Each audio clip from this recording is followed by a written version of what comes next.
Welcome back to Les Schwab Tire Center's Outdoor GPS, presented by Fisherman's Marine and Outdoor. Welcome back, everyone. We're lucky enough to be joined by Ted Teufel of Pro Fishing Guide Service.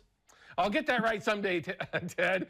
Pro Fish Guide. There you go. The first question I got for you, you said you're up by the tips, you're out by the jetties. How are you actually fishing them? Are you doing the same thing that everybody's doing in the bay, or are you changing it up a little bit when you go out there?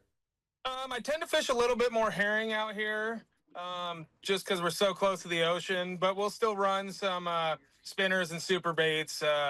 We got 4 rods out today, and we're running 2 with herring in the front, and then 2 with pro trolls out the back, just so we don't get tangled. And we're kind of trying to target, Chinook and coho, especially today, since we can get some wild coho on board if we do catch a few more. So.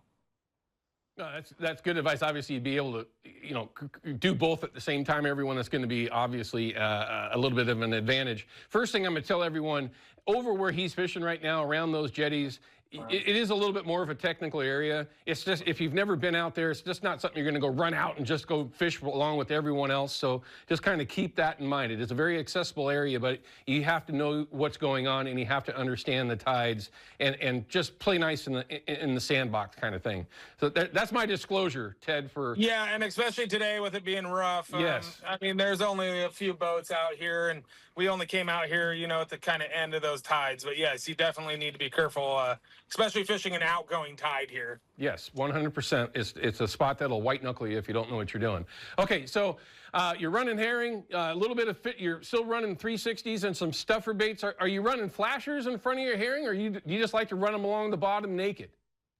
No, so I'm running flashers. The Yakima bait flashers seem to work really well for me. Sure. And we're just running, hitting bottom and coming up like 3 or 4 turns off the bottom. If you get too close to the bottom out here, you'll get the crabs on it. And so we're coming up off the bottom a little bit. Yeah, it makes sense. It can get a little grabby out there for those and other things, of course, that can be up and down along the bottom out there. How about your speed? That's always one of the things when I spend my time there. Speed is always really important, and I'm always trying to just stay as slow as I can and yet keep my gear working and stay out of everybody else's way. Do you have the same theory, or do you like to go faster? What do you like to do?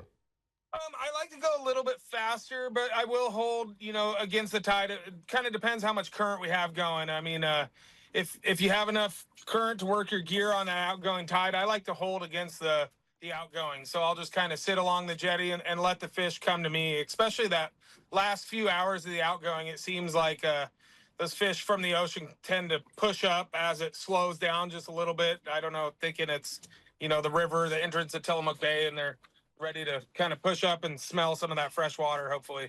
Yeah, no kidding. And it can be one of the funnest bites there. I mean, obviously, the Ghost Hole and other areas in that bay are absolutely phenomenal. Oh, we got one on. We got one on. Ah, he's got a fish on. Real. Yeah, he's got it on. Hey, go ahead and go after him if you want to, Ted. We'll follow along with you. Look at that. All right. Look at the boat he's on. He's got twin 300. He's got 600 horses hanging back there. Look at that. Let me slow down a hair here. That ain't no sled. That's a real boat you got going on there, Ted. Yeah, it's been a lot of fun. I bet. Opens a lot of opportunities for. Oh, let me get this one in. What's your bet, Ted? Is it a Chinook or a silver? Flip, walk back. Oh yeah, we got that one on a pro troll and spinner out at the jetty. Everyone always says you got to run herring all the time, and that one was on our pro troll. So yeah, I love hearing that. Was that a silver or was that a Chinook, Ted? Yeah, it looks like it's a silver wild coho, but today we can retain that. So very cool. You gotta love that when you have the opportunity to do it. Take advantage of it. So that was a spinner and a Pro Troll 360, right? Yeah. Let me give you a little look here. Let's see what we got. King. Yeah. Spinner and Pro Troll with a hoochie on it. Welcome aboard. That's what that's called, everyone. Yeah.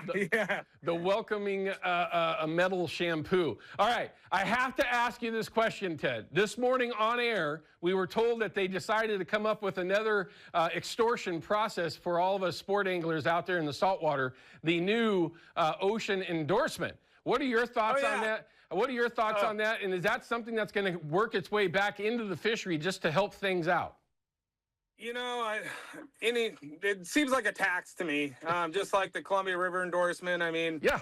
they say it's going to go towards stuff, and I don't know. I think it's a bummer. I mean, I know Washington's been doing it for a while, but I don't know. I mean, it's something I'm going to get, obviously, because I love fishing the ocean, but I'm not really in agreement with it. If it would go maybe back into our fisheries, I'd be okay with it. And they say they're going to use it for this and that, but I've yet to see that. Seems like more hatcheries are getting closed and they're charging more money. So yeah, well, that's why I asked you the question, because what I saw there real briefly was that it's supposedly somehow going to trickle down into the fisheries.